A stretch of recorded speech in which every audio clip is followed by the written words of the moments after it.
I started feeling unwell on the 4th night. I went to see a doctor. He gave me 2 days MC on the 5th and 6th of February. So I rested at home, and then on the 7th morning, I got up. I went for a run, a 10-click run. I remembered I felt very well. So I actually came back to work that Friday. I preached our weekend services on the 8th and 9th. However, after everything ended on the 9th, Sunday, I felt unwell again. By 11th, I received news of my staff members being infected by the COVID-19 virus, and that was when I told myself that I better go in to check it out. When I first heard the news on the 12th morning from the doctors, I wasn't very concerned for myself. I was more concerned for if I have infected other staff members, whether I've infected my family members, because at the point of time when I was there, I still felt pretty okay. In the initial outbreak of the virus, there was stigmatization.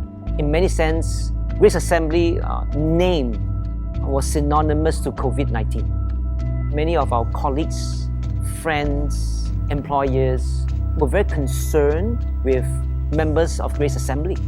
Some employers have even asked our members to go on LOA, our Grace members' children, when they go back to school.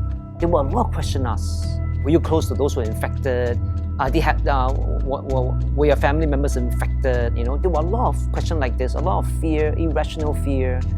We have even GP clinics who put sign on their door stating that if you're from Grace Assembly, please do not come in, go straight to NCID. As we look back, we understand their fear, but when we were going through it, it was very difficult.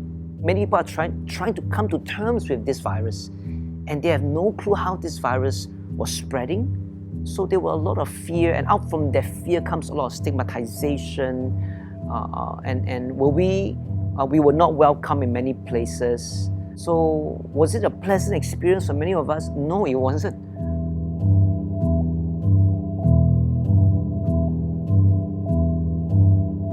We want to make sure that we have all the preventive measures in place.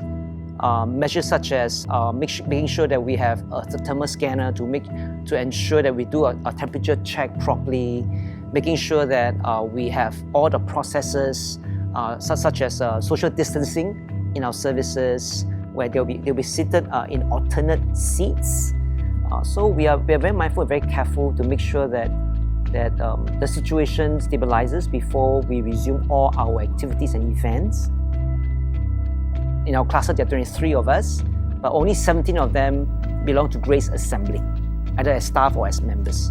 They are fully recovered and they are discharged, and they are all back to work already. We hope that with what's happening for the last few months in Singapore, people will be more accepting of us as we recover. We hope that, we pray and we hope that we will be out of this cluster list very soon. And maybe by then, our name will not be synonymous to COVID-19.